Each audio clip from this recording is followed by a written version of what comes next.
Hello and welcome everybody to Trend Micro Ireland's third webinar of the series in 2021. We're delighted to have you with us tonight on this really horrible wet night. Joined with me tonight is Simon Walsh, my partner in crime, fellow trender, and also Ray Green. I think I can also safely say she's another partner in crime tonight. And tonight, our topic is managing screen time with your kids. And that was something you, our audience, wanted us to cover. And that's why we're doing it tonight. So because of you. Before I start, I just wanted to say that, Trend Micro's Internet Safety for Kids and Families program, that's been going now for the past 13 years. And it's a global program, and myself and Simon have been involved in that from the very start here in Ireland. We've over 1,000 volunteers, trenders, working all around the world who deliver cyber safety programs free into community to schools, to teachers, parents. It can be a tennis club, it can be anywhere where we're wanted to talk about being safe online. And we promote the safe, responsible and successful use of the internet, where we can all be online in a safe and responsible way and enjoy it and have some fun. So that's Trend Micro, and that's our Internet Safety for Kids and Families program. And just a little bit of housekeeping for you as well. We have a Q&A function in the webinar. So please feel free to use it. If you've got a question tonight when myself and Simon are talking, just send us in a question. Or if you want to tell us something that you feel works really well in your house, or you have an idea or a comment, throw that into the chat. If you're joining us through Facebook Live, you're very welcome. We're streaming that on Facebook as well. Please send that through in the comments of Facebook. My colleague Catherine O'Dwyer is moderating the Facebook live stream for us tonight, and she will let us know your feedback as it's coming in as well. So please do that. This session will also be recorded tonight. And we will put that up on our website in the next week or so as well to share with everybody. Now, one more. You may see these kits behind me here. We have Trend Micro security kits for you, and we have a few to give away at the end once you complete our feedback form. And it's called "What's Your Story?" our youth video competition. It's now our 10th year that we've been launching this, and we're excited about it this year. We've 8,000 euros in cash prizes to give away, and somebody's kid somewhere is going to win this, or somebody's school somewhere is going to win at least 4,000 euros.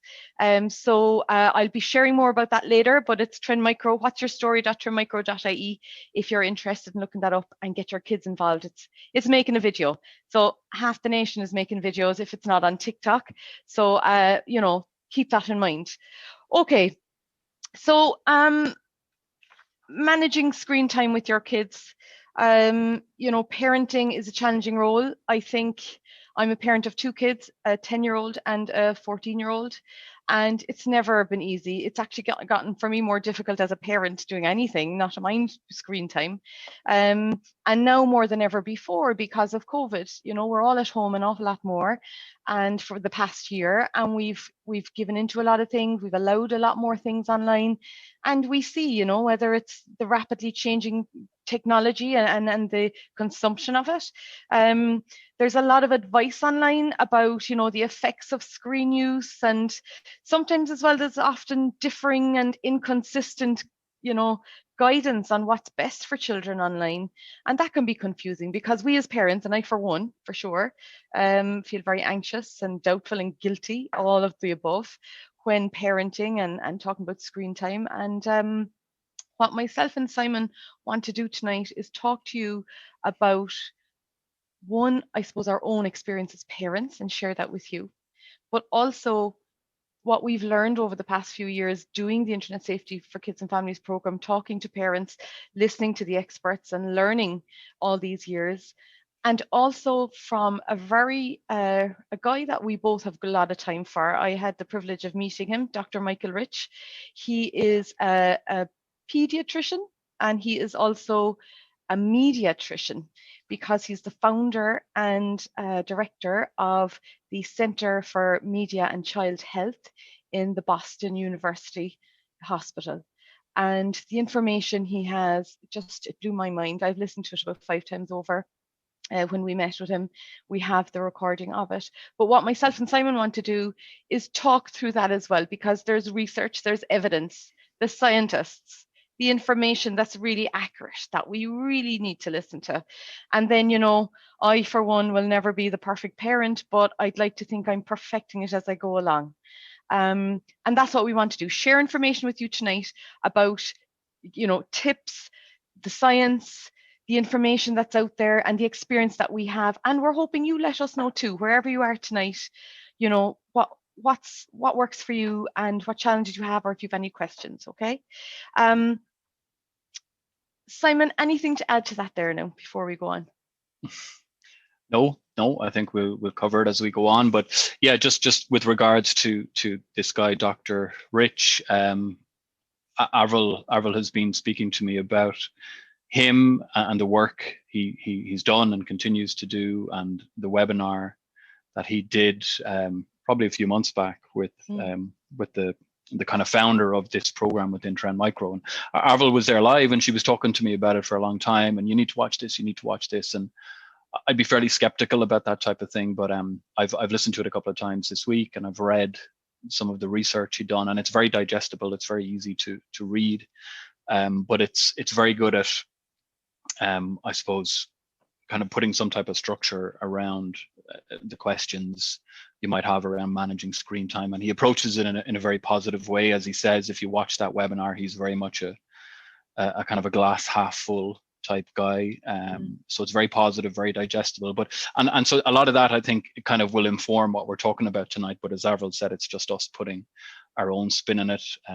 Some of what he talks about is, in my opinion, a little kind of ideal world, and certainly over the last 12 months we've lived in a very different world, a world which is probably not ideal.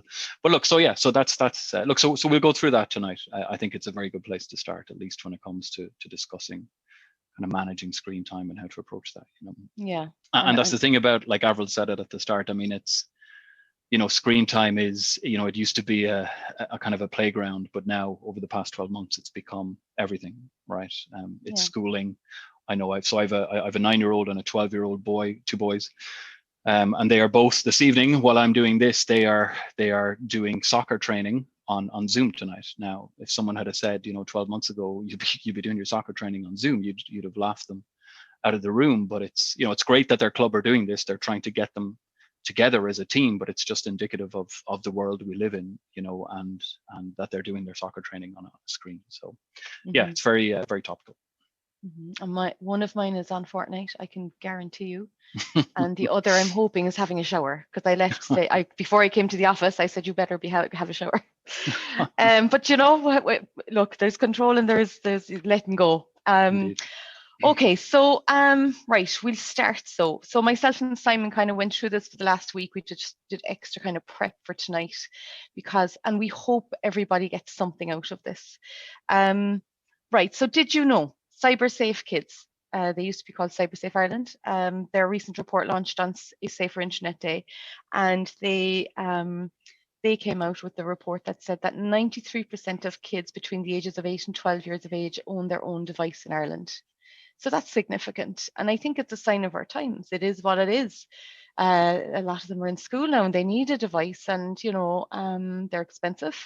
They need to be respected. And that's the statistic that we have in front of us. 13 to 17-year-olds spend 9 hours on average per day online. This is from Dr. Michael Rich. That used to blow my mind before, but now when I look at my kids, my 14-year-old is in school online at least 6.5 hours a day. And that doesn't include the homework he has to then submit online in the evenings. And that has nothing to do with gaming, stuff, music, reading on his Kindle, playing on the PlayStation, or, you know, social media, like chatting to his friends. So 9 hours for a 13 to 17-year-old, there's a lot of us and a lot of kids online for those many hours because of school and because of a lot of other things. because of COVID as well. So it's kind of increased, hasn't it, Simon? Like you were saying that to me this morning. Well, yeah, that when you told me that statistic a couple of weeks ago, I was kind of staggered, and I was like, that can't be true. But when you add it up, and certainly during COVID and doing lessons online and soccer online and whatever else, it does add up. But I think the important thing, and because my kids are younger, they're not in that 13 to 17 kind of bracket. I think it is different. For younger kids, I think typically it will be less time because they're more controllable.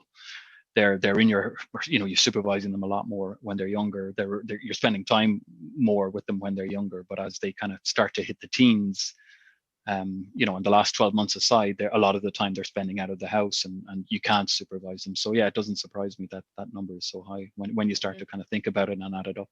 Yeah, I'd ask everybody listening tonight, how many hours do you think your kids are online?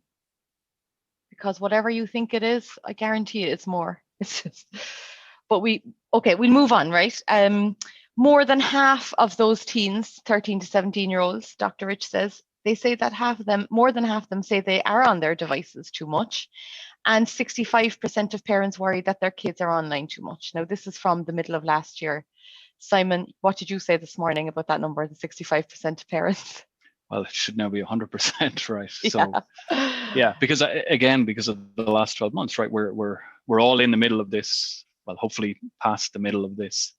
But certainly every parent I know, every colleague I speak to, and everybody's concerned about the amount of time that their kids, and probably ourselves, spend online as well. But that's just the situation we're in. Hopefully that will improve soon. Absolutely. But yeah, because there's when no they're way back it's at school, 65% anymore. Yeah. No. And even like, I know we were talking before this, but when they go back to school, that's no device time. They'll be in the classroom. They'll be going back to their sports, back to their extracurricular activities. So it automatically engages the social aspect again, and so on. But where we are at the moment, and it's an important time to reflect, especially after the past year. So Simon, parents are definitely worried for sure. And this word addiction keeps coming up, and it gets thrown about a lot, doesn't it? It does. It does, and it's something. Yeah, it's something I've kind of thought about and read a bit about in the past. The content, Dr. Rich, who we're kind of speaking about earlier, he talks about it as well in a very, again, in a kind of a positive way, in the sense that, like, addiction is obviously a very strong word, right? If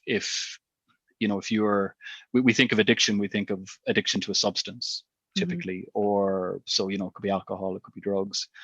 Potentially we're thinking of addiction to to an activity, so it could be gambling. And that's when you start to think about addiction, like something like gambling, it gets a lot closer to potentially thinking about addiction in terms of internet usage or games or social media. But the thing about addiction is there's very little, or from what I've read anyway, there's no real proof, scientific evidence out there to kind of back up this concept that kids are actually addicted to games, social media, internet. And I think in a way, so the good thing, I suppose, if we as parents, if we start to think about our kids being addicted to being online in any way, the good thing about that is you're starting to maybe realize that there is a problem. And that there might need to be some intervention, either from you as a parent or another adult, or even somebody in the with the medical kind of background. So that's the good side of it. But there are some fundamental differences between addiction and the way, again, Dr. Rich frames it is he talks about it more as binge eating rather than addiction, and I think that's actually a very good kind of analogy to make, because I think we're all probably guilty, or most of us anyway, of binging on something at some stage or another. And I just think that's a better analogy. And you got to remember, with addiction, the goal to treating addiction is abstinence, right? So you want, if you're addicted to a substance or an activity, you want that to stop, and typically it stops completely. People beat the addiction. But when we're talking about recovery, exactly. But when we're talking about kids and being online and being, gaming, or being part of, the broader kind of social media environment, that's we don't want that to go away. We just want them to be able to, if they're young, we need to help them manage it.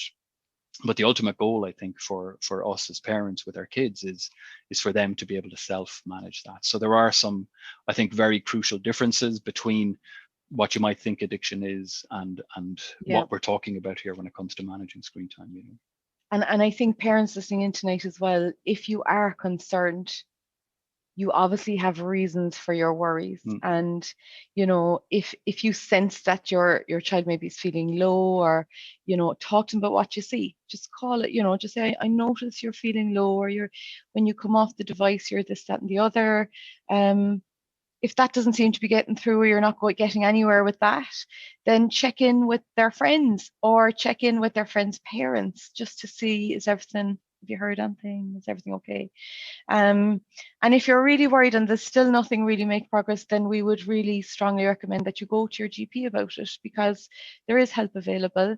And, you know, Dr. Rich said it himself, Dr. Michael Rich, that there could be something underlying, and they're going online to escape to a place where they feel in control, and they are achieving things, and they are engaging in things they love, and there are a lot less restrictions, and, you know, so there could be a lot more reasons why they're online a lot more than we realize. But if you feel there is more to it than just being online a lot, then, you know, I know I said this before, but you know your own child, and just follow your instinct and follow your gut. Wouldn't that be fair, Simon? Yeah, I think, and you know, keep an eye on it, and it's awareness, right? You know your kid, and that's certainly something we would try and do in our house is just to keep an eye on the kids. Most, you know, for the 12-year-old, maybe not all, but the vast majority of time they're online is in a kind of an open space in the house, so you can quickly see, or you can quickly hear moods change or language change. So it's just, you know, and we were talking about this last week when we were talking about gaming. It's not like you're standing there watching over their shoulder the whole time, but as you're walking around, and you'll hear it and you'll see it, and we would certainly have no problem whatsoever about intervening when that happens, and as you said, have that conversation with them then. So what's happening? What's changed? You know, simple things like, look, you don't know, you're not enjoying yourself anymore, you know, so let's take a break and come off it. And you know, and often I certainly find we have to kind of maybe let the kids cool off for a few minutes, because they're you know, if it gets to that stage where something has annoyed them, or somebody has annoyed them online when they're gaming or whatever, you're unlikely to be able to have a very engaging conversation, which is the same with all of us. If someone at work makes you angry and crazy, you need to kind of cool off before you react to it. So I think give your kids a bit of time to kind of cool down a bit, and then maybe have that conversation with them then. You know? Gosh, yeah. And you know, that whole idea of you know, it's the binge eating, it's something that we definitely, I mean, that was a moment for me, a eureka moment when he said that. You can't just abstain from the internet for the rest of your life to cure the problem. It's about moderation. So yeah. So, okay, so how do we then, right, avoid making this into the forbidden fruit with kids? Like I've definitely come a long way from earlier when my kids were younger, giving them an hour a day and that's it. It's easy to manage when they're small. It really is, you know. But how, you know, this idea of, you know, giving them time, and then when it's up, it's never enough time, is it? Like you give them an hour or 2 or 3 or whatever, you agree with them, and they still want more, and then it's like the forbidden fruit. They're focused on that, and it almost becomes an obsession, doesn't it? Again, I think it depends on the kids, but the key thing I think is, you know, we don't use time online either, well, as a reward system, you know, so they get a certain amount of time. Now that might not be, you know, you're saying you get an hour, you get 2 hours. For us, it could be that, or it could be, you know, you can play until dinner, or you can play until, you know, whenever before we do something else. But it's never, you know, having it as a reward, as in if you do something good, you know, you'll get extra time. Or the flip side, which is potentially even worse, is taking it away from them, right? So if they do something they shouldn't have, or whatever, if you feel punishment is due for whatever reason, taking that that screen time away from them again is probably not ideal. So I guess what you're trying to do is you're trying to take it away from that kind of reward punishment system and just normalize it, right? Yeah. Screen time is screen time. You have a certain amount of time during a day to do at the moment your schoolwork, to talk to your friends, to listen to music, to play games, and that can change from time to time, but it's not based on the behavior. On your behavior, so you're just kind of normalizing the whole thing. And absolutely, if you're good, you can get a bar of chocolate, or if you're not good, you don't. But don't kind of bring that into screen time. Yeah, because it's carrot and stick. And I know from being out talking to parents and community as well, I know I had one parent that said you'd confiscate that device once and they'll never do it again. And they learned their lesson. But I really would be a strong advocate of saying, try not to confiscate. We would not advocate confiscating the device at all, because how that's interpreted from a child's perspective is, I can't go to them with a problem anymore about anything that happens online, because they're just going to take my device away. Yeah, so they go away saying that, and you go away thinking, right, I solved that problem because that never happened again. When in fact, there's loads of stuff happening that we just don't know about. Just bubbling under the surface then, Yeah, exactly. So the problems really start when they stop talking. So confiscating a device, we wouldn't. Reward punishment system, we wouldn't be advocating that at all. Okay, so I know Dr. Rich, he was very keen to kind of, to set expectations with your kid, and you've said it as well, agree rules with your kid, work with them on it. Like, obviously you can't agree rules with a 2-year-old, but as they get older, it depends on the age of your child, but as growing up with them together online is the key. And as they get older, agreeing rules together, and you have to check in regularly too, don't you, Simon? Because what worked 6-12 months ago definitely doesn't work now, and their needs change, technology is changing, and therefore we need to always check in regularly to make sure that the rules we agreed with them still work, and that they're suitable. Yeah, exactly. That they're suitable. And if they agree the rules with you, there is more of a chance and a possibility that they will abide by those, because they've set them with you and they were realistic and they agreed to them. And it's not just control then, right? It's an agreement, right? So it's kind of two-way. So scheduling time, screen time management tools as well. We talked about that a few weeks ago, didn't we? Wasn't that the first webinar we did? We did. And this is like, so when we're talking about, if you're talking about, I think the first webinar we were talking about them when we were talking about gaming 2 weeks ago, we were talking about them. Here we are again, they're like, so what we're talking about here are technical controls, right? So if we're talking about screen time, it can be a lot of different things, right? So the great thing is that a lot of the vendors today, your Apples, your Googles, your Xboxes, your Sony PlayStations, all that stuff, they have a lot of controls built in, and they're great, I think, for smaller kids. Certainly, they give you visibility. They can kind of help you manage that in a kind of a more hands-off. But I think as kids get older, it's a little more difficult to use those type of controls, and I think it comes very much back to knowing your kids and try it by all means. It might not work. I know many years ago, Avril, when we, as I said, we've been doing these kind of sessions for a long time, and when I kind of first started looking into parental controls and we can give our kids X amount of hours a day or a week, and I tried that when at the time it was just our eldest son, because our younger son was too young, but we tried that, but he got so stressed out because he was like, how much time have I used? How much time do I have left? So he couldn't enjoy it, and the time he was spending online playing a game or whatever, they're supposed to be enjoying themselves. So we kind of took that away, and we stopped using that, and we kind of went to a more trust-based model, and that's what we've kind of continued to use up until a couple of weeks ago, when, and I don't want to go into too much detail here, but we've actually, so my 12-year-old has a phone, and again, there's no right or wrong age for phones. That's up to you, and it's up to knowing your kids. But he came across some content which he shouldn't have, but the great thing about it was he came and he told us, and this is something which we've spoken to him about from a very young age, and this is back to the point you made, Avril, about if you confiscate stuff, you're taking all that away from him, so we sat down with him. We didn't take anything away, and we kind of thanked him for telling us, but back to parental controls. So we did end up putting parental controls on the system, but around the content he can access, not around time. It's around the content. It's around the content. But the way it's framed, or the way we framed it with him when we spoke to him, was like, this isn't punishment. We're doing this to keep you safe. You're 12 years of age. There's a lot of content out there on the internet that you simply shouldn't be accessing for various reasons. And there's only so much detail you can go into with a 12-year-old. But absolutely, yeah. you're not punished. He didn't see it as a punishment. He saw it as us trying to help him. You can still have your phone.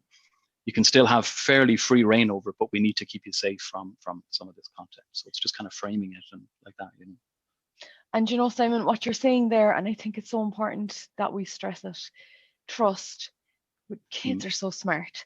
If they sense that you're on their side and you're like, oh my God, that really happened. How can we help you? Oh, okay. Well, how about we do this? And we want you to understand that this, they see and sense that there's a trust element. You're communicating with them. You said you thanked him as well, thanking them for coming to you.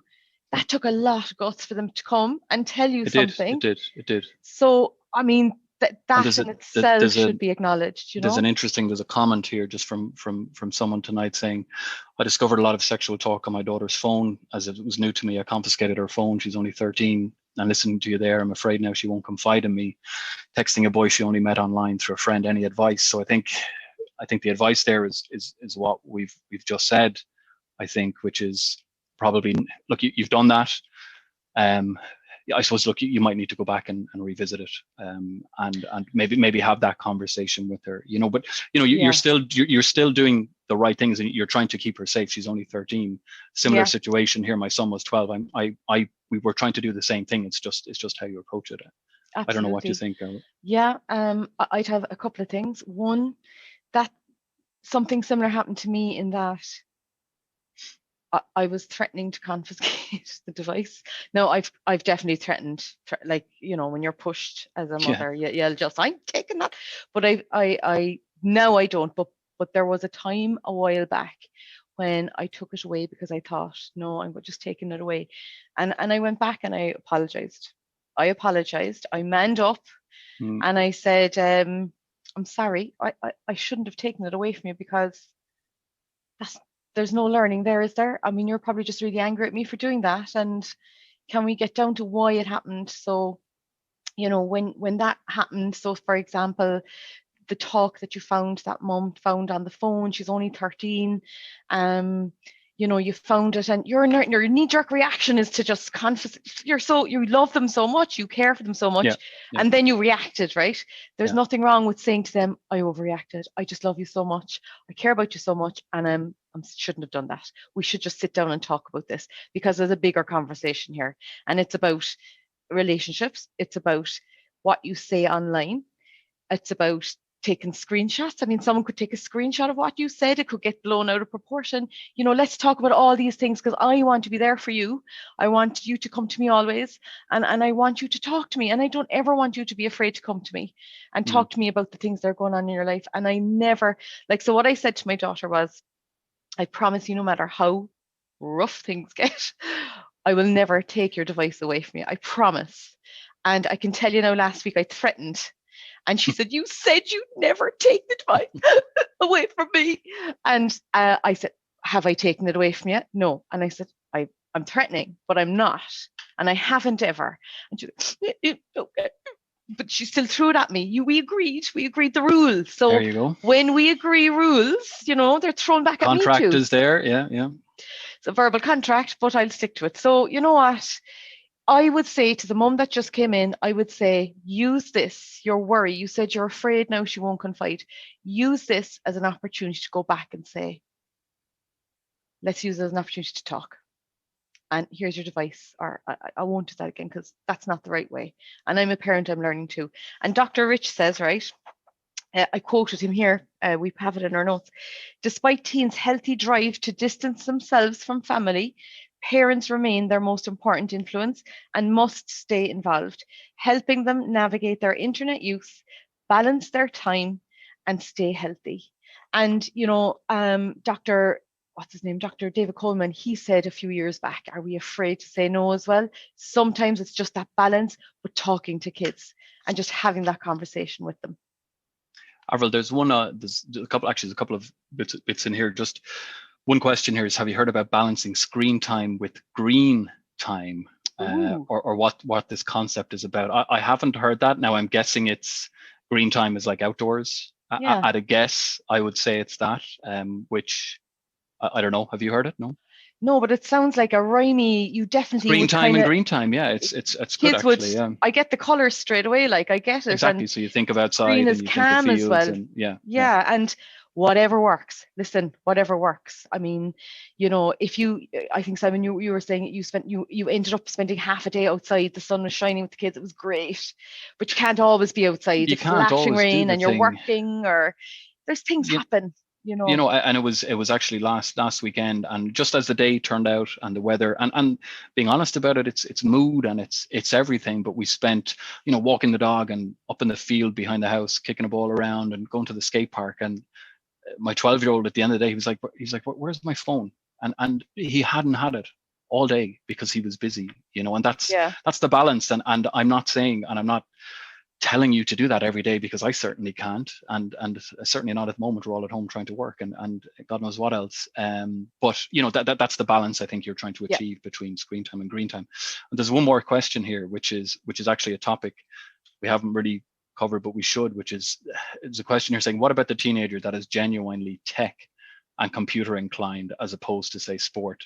I doubt there is a webinar about trying to limit sport time. So this comes back to we're talking about screen time and managing screen time. Something we haven't spoken about, Avril, I suppose, is the quality of that screen time. So if you're saying you've got a teenager and they're into coding and they're into building their own games, absolutely encourage that. So managing screen time is not just about time; it's about what they do. And if they're being creative and they're learning and everything online, encourage that. That's absolutely fine. Absolutely. We cannot get hung up on the hours. No. So those 9 hours of a teenager, we can't. In fact, screen time was introduced with the TV, the old telly, all those years ago. So even the word screen time, even the word telly, does anyone say? We say telly. The word screen time. You're on the telly now, Avril. We're on the telly now. We'll have. We cannot. We have to watch what we say. But like screen time is, it's a bit of a gray area now, isn't it? Because they're everywhere. Define screen time. And it was one of our questions. Thank you very much for that question. Quantity over quality. Let's not get hung up on the number of hours. Let's focus on what they're doing online. So, for example, my daughter loves building things and creating things and designing things online. She would be one of those anti-sports people. And I was worried, but you should see the stuff she does. I mean, she's self-learning. She teaches her stuff on YouTube, then she goes and creates. She asks me for editing apps, and then she's making something, and then she's constantly feeding herself information. So there's a big difference between scrolling. You've got your phone and you're just scrolling, and it's like passive consumption of technology. But then you've got creative use of technology, which is what that person called in and asked about. That's valuable. They're learning stuff. So like we had a big list, didn't we, Simon? Like we've got, creative engagement, learning new skills, whether it's making a video or learning how to code and create a website, or, I mean, look at the young scientists that are creating stuff that are helping in the medical profession, kids in Ireland. Like there's amazing stuff. There's listening to music, a mood lifter, and who doesn't need their mood lifted during this last 12 months? There is learning to play things like the guitar, teaching yourself the piano. You can do so much now online. It's not sports. You could actually teach yourself how to swim and improve your swimming techniques just sitting on your couch. Art is one for my kids, as in my eldest specifically is really into art and stuff. So for him, like either simply looking for something to draw or looking at videos again on YouTube of how to draw something which is beyond his, let's say, natural abilities at the age of 12. So that's, so to me, that's he's developing himself. So I'm not going to say to him, hey, you've been drawing for an hour, you need to stop that. It's so doing something like that is he's creative and he's engaging and so on. Absolutely. And we've gotten an excellent question here from someone called Christian. Just before we answer it there, obviously music, art, like Simon was saying, chatting with friends, that's social emotional learning. And whether it's playing on Fortnite and teaming up with people and sharing stuff and collaborating and helping each other out to move forward, or whether it's chatting to someone on Skype or whatever video chat app you have, it's, you can't force social engagement the last 12 months, but they need to socially interact with their friends and their peers. And that's a really important development aspect for kids of all ages. Yeah, and they'd have like, been lost, I think, without, if I look at our kids and like where we live is a bit more rural, that they'd have been lost without gaming over the past 12 months, yeah. and it's that social interaction. It's the only way, pretty much, over the last 12 months, they've been able to speak with their friends and play with their friends. It might be online, but they're still playing with their friends. And there's many nights when you can hear them roaring, laughing their heads off upstairs. And that's great, right? Yeah, I It's a have to massive say, benefit, I've never heard my kids say they're lonely or they're just fed up at home, because they always are able to talk to their friends, and that's precious. So while we Mm. can't enforce social engagement anywhere at the moment, it's happening online, and that needs to be nurtured as well. Researching hobbies, online courses. So when we have the transition years come into our office, we take in about 40 secondary schools every year, pre-COVID, and we used to talk to them about courses. Kids don't have to wait to go to college or university to test out a course. They can do a MOOC, a massive online open course, or they can go to the Khan Academy. So during Halloween, Easter, Christmas, summer holidays, they can do a week-long course, a couple of hours a day, and get certified in something that they think they're liking. And they'll either figure out really quickly they don't like that course, or, oh my God, this is where I want to go, and that's actually where I want to go. So, we're encouraging kids so much more. Go online, do short little courses that are tasters to give you a feel for what they're like, because it's the difference between parents forking out a ton of money for registration fees in college. If you look at some courses in college, the dropout rate of first years in college is between 50 and 70% of the course. Why? Because they've chose the wrong course. So now they've got the internet to research and do all of that before they make the right choice. And they make the right choice then, and they save their parents a fortune in registration fees. So one of the things Christian asked was, give us the top 50 sites. Now, I don't have 50, right? But I have a good few sites. Now, I actually can't believe I'm going to plug What's Your Story again. If you go to what'syourstory.trendmicro.ie and go to the resources page, we have a ton of websites, because we always talk about, we've so much we need to talk about keeping our kids safe. We don't talk enough about the good stuff online. And that will always be. There is so much good stuff out there online. Kids doing, raising funds, causes, and sometimes as well, when it comes to mental health, kids are doing an awful lot of uh, engaging with others, finding common ground online with social groups that they find that they can connect with better than sometimes in their own classroom, or friends of theirs that they just don't feel understand them. So whether it's family worries, or a health worry, or relationship issues, or the environment, or a hobby, or something they're passionate about but nobody else they know cares, and now suddenly, or it could be the gaming community, or it could be a coding community, if they've learning difficulties, if they have special needs or autism. There are so many groups out there that can really, really help them develop, progress, make them feel better, and their mental health.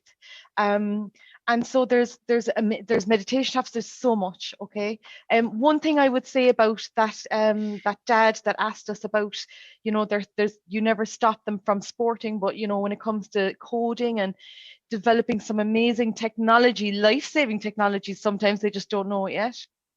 I would say that we need to make sure that we focus their energies on identify their talents and strengths, and get them to steer them in the right direction. So they're heading towards, for example, Trend Micro wants to hire cyber threat research engineers and forward threat researchers, and they can come in calling us to us here. We can organize for them to get a tour of the office, and there are careers out there in cybercrime, but not where they become criminals and get arrested. You want them to actually go to the good side and actually help us fight the bad guys and keep the internet a clean place for everybody. So it's just steering them, identify their talents online and steer them towards more quality, good stuff online for them. We kind of went off, but we actually covered a ton of stuff there, didn't we, Simon? We did, yeah. Sorry, someone's just asking again, what were the sites you mentioned for the courses? So Khan Academy is one of them, right? Khan Academy is one. I'm gonna hang on. I'll type that in here, guys. Oh yeah, perfect. Academy. Khan Academy. That's for all ages and actually brilliant. If your child, for example, has a problem with maths, learning difficulties with maths, dyscalculia or dyspraxia, or all these things that they could have, Khan Academy can actually give you little tutorials for their age, for the subject, and show you exactly how to get them past it. They might even have a learning difficulty. They could be just stuck in geometry or something. Khan Academy is brilliant. But beyond that, there's courses. And MOOC, MOOC, that's the other one. Massive online open courses. Yeah, so like you and me, Simon and Ray, we could all requalify ourselves on our couches at night and certify ourselves in a completely different career, you know? Sure. Yeah. That's the way it is. Well, I've dropped those into the chat anyway, the Khan Academy and the MOOC stuff as well. And don't forget What's Your Story, or for young people, we have all the fabulous websites there. It's What's Your Story. I'm terrible, look at this, I'm just holding up the bag. What's Your Story.trendmicro.ie resources. Go to the resources tab and there's some amazing links on what you can do online. All the different things and support groups and different groups, youth groups. And again, What's Your Story itself? We've €8,000 in cash prizes to give away. All you have to do, the kids, is to answer a question in a 2-minute video. I've put that in as well, yeah.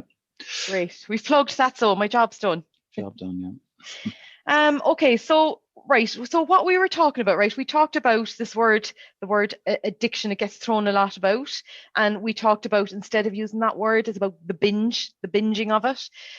We talked about the forbidden fruit and how to avoid that.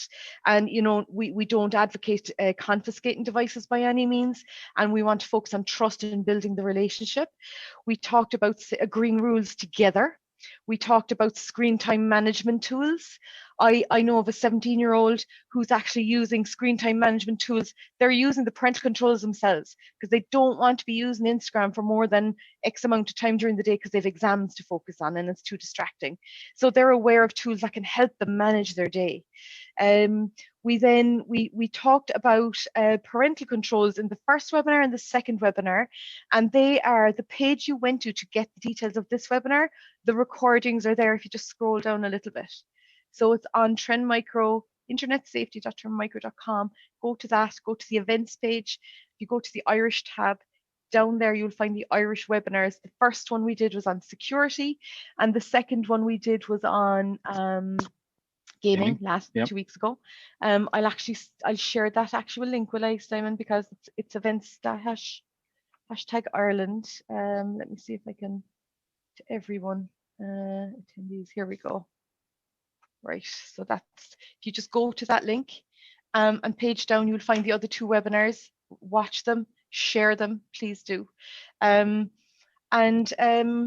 We talked about parental controls, Simon, and you know, from a young age, you know, they are important. Parental controls enforce restrictions and they prevent behaviors, but does it really create positive change in a young person? And Dr. Rich has a really great suggestion for parents out there to help manage screen time by turning everything on its head. Can you share with everyone what he meant by that? Yeah, so I guess his kind of take on parental controls is quite simple. It's like, you know, which child needs or wants to be controlled by their parents, right? So he talks more about engagement, which, you know, as we keep saying, is fundamental, as in get involved and stay involved. So he doesn't talk about using built-in controls to limit the amount of time, but rather, as you said, to kind of flip it on its head. And what he encourages you, or all of us, to do is to get your children to think about, you can use a pie chart or whatever you want, but you know, we've all got 24 hours in a day. So talk to your kids about this. You know, you need to sleep for 10 hours a day. You're in school for 6-7 hours a day. You need to travel to school, you need to travel home, you need to eat, you need to spend a bit of time with your mom and dad, you need to exercise, you need to go to your to your match, to your practice when all that comes back. So you're getting your children, and you're doing this with them. You're getting them to think about, well, how much time do I have in the day? What do I need to get done? And what have I got left then potentially that I can look at using screens for? So how am I going to fit my gaming in? Am I going to spend time on YouTube or spend time on TikTok or whatever it might be? So you're just getting them to think about the bigger picture and really kind of put some mindfulness into the time they spend online. So back to your point, Avril, rather than just have them sitting there just scrolling. That's very and that's I think a bit of that, personally, I think a bit of that is okay. We all need to switch off sometimes. Yeah. That's fine, but it's not something you want your children doing for serious amounts of time. So mindfulness, and get them to think about it, and work, and the quality. Exactly. It's back to what that man said about what about the kid who's genuinely loves computers, loves tinkering about on them. Needs to be nurtured. That's quality. Yeah, it needs to be nurtured. Yeah. That's quality over quantity. So that's the approach he takes, which is I do think, as I mentioned, there is a time and a place for parental controls. It depends on the child's age and how mature they are, and your trust in them, and everything else. But I think as they get older, that's certainly a better way to do it, is look at this kind of 24 hours and let's see how we fill it up together.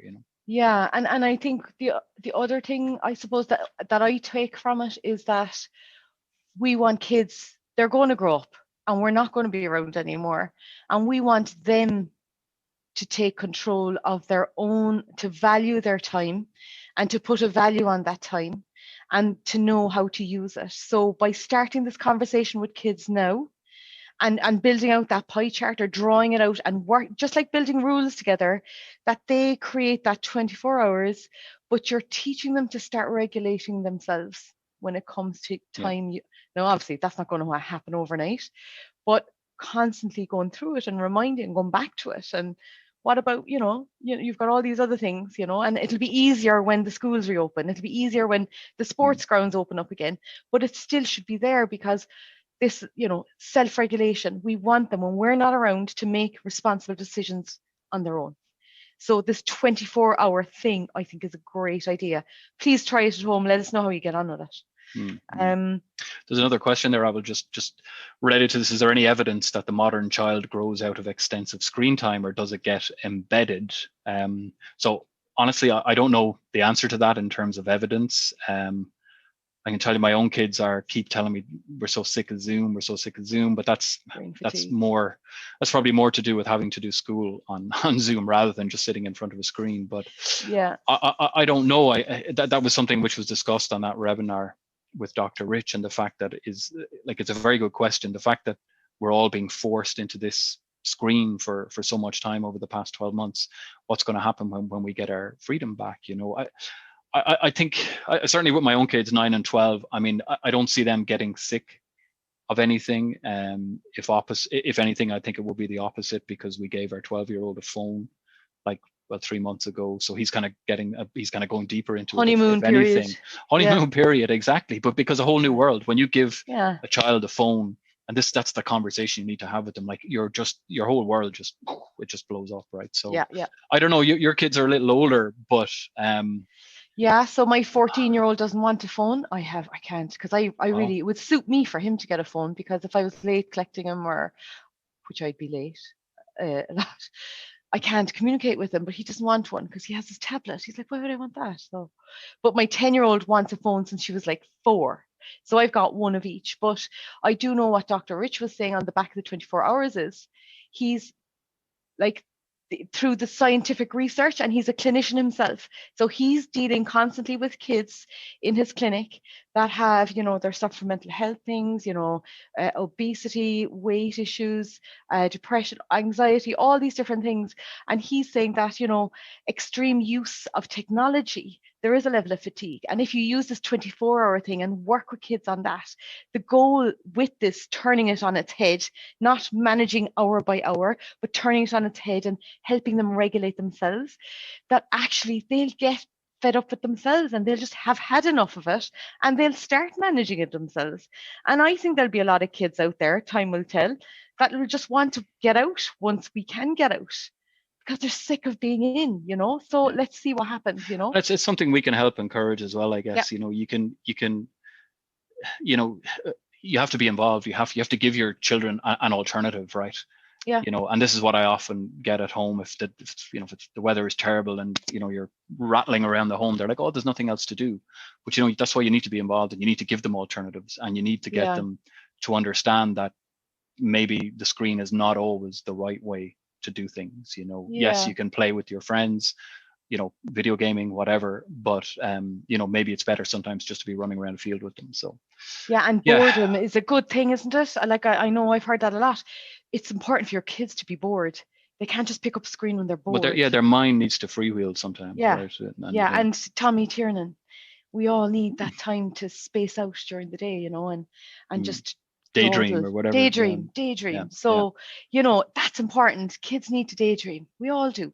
Maybe not in a live webinar, but, you know. No.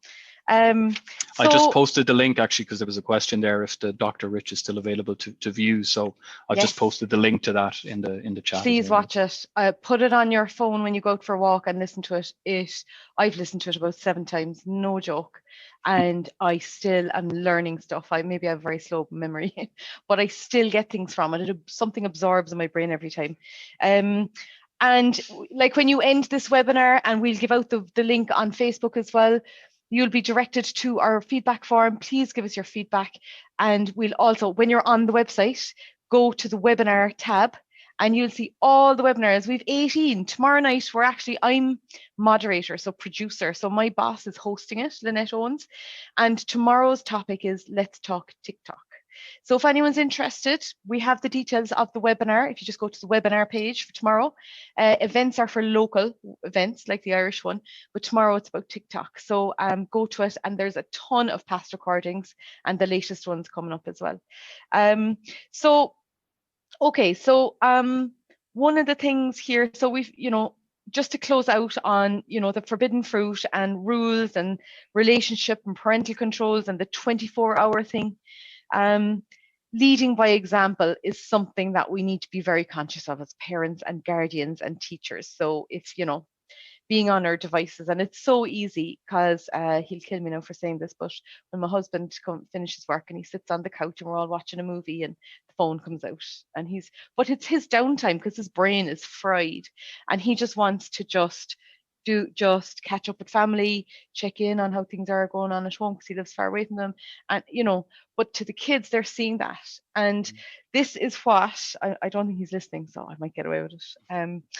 But this is what Dr. Rich has said about that. The amount of time that parents spend online can influence their child's screen time from an early age. No pressure on us parents. As parents, we model heavy use as acceptable behavior. That means that we're sending a clear message to kids that this is normal. So what do we take from this? Okay, so there's some things we can do here, right? Meal times, ban devices from the dinner table, right? Ban devices an hour before bed. Just no, we need to wind down, switch off, get rid of that. Get devices out of the bedroom at nighttime.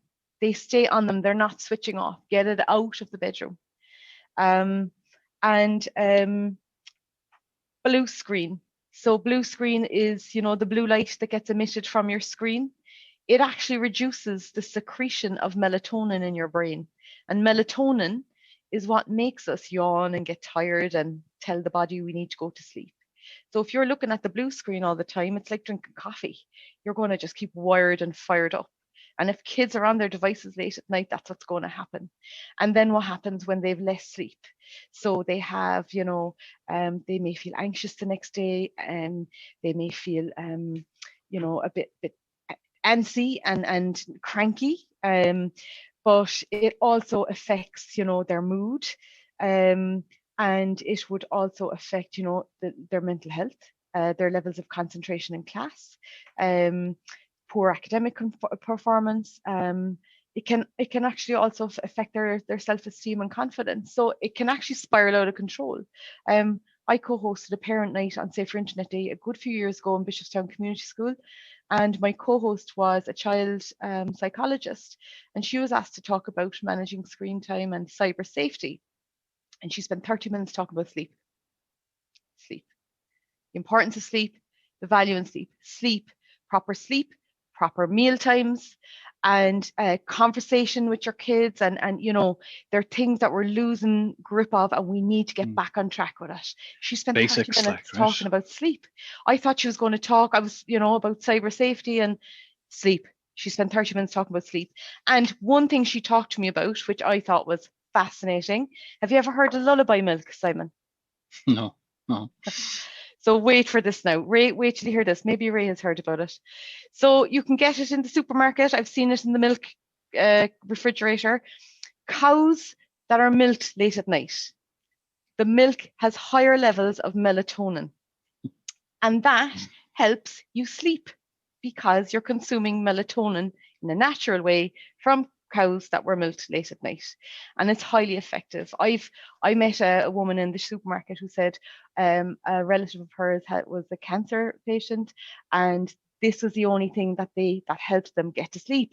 So it'll either work or it won't, but you know, I'm putting it out there. Lullaby. I don't work for Lullaby Milk, but I just thought the name itself. It's a black carton, and next time you see it, you know it helps you go to sleep.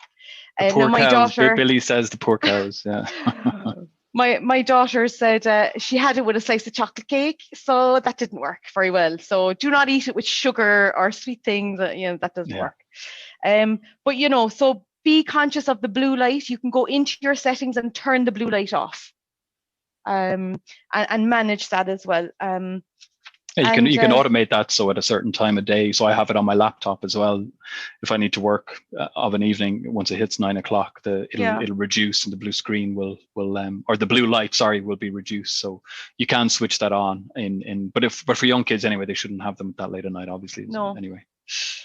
We've a few minutes left, Simon, and we've so much to get through. We got through a ton of stuff. We really did. And thank you, everyone. They were amazing questions that came through, weren't they, Simon? Yeah, very good. Thank you very much. Yeah, thanks so much, guys, because it makes a difference. For sharing. It's hard for us to talk to each other and just wondering, is it resonating with people, or do they agree or disagree or share with us their feedback? So it's really great to get that. I think that parent that was, worried about their child, there is nothing wrong going back to them. Remember, the relationship is the key. And we're a tech company. Number one rule, relationship, communication. Yeah. Use things that go wrong online, use them as opportunities to build the relationship and to listen and to just build on that trust.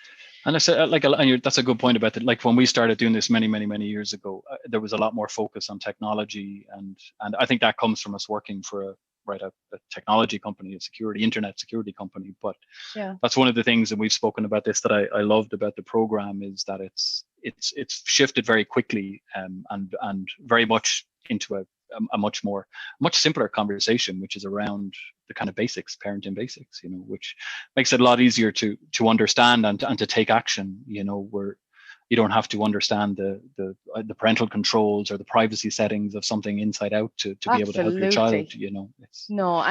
Basics can go a long way. Yeah. And we got a lovely comment here, and this has made my day now. Thank you very much, Laurie from Facebook, who said that it's very interesting to listen to. Thank you for supporting and giving me the confidence to continue parenting my kids to be successful in IT as well as sport. So, we're all just in it together. We're all just trying our best, but we learn from each other, and please keep doing that with other parents and friends of yours. We all have our tribes. Check in with them. Please make sure you go to our website and check out our past recordings as well. I think seizing the opportunities, as we said, just to wrap up, whether it be about body image or whether it be about advertising that you spot with your kids on it, or online influencers, use them as opportunities to have conversations about them. I'm just going to share just a few slides. Here we go, 1 second there now. Okay, sorry now about this. Oh, I stopped the share, sorry. You see, what can you see there, Simon? I can see the presenter view, like with the comments and stuff. So if you can You can flip it. Okay. It's like you can pull down and hide the comments if you want, and we can see the last couple of slides if that's easier. Okay.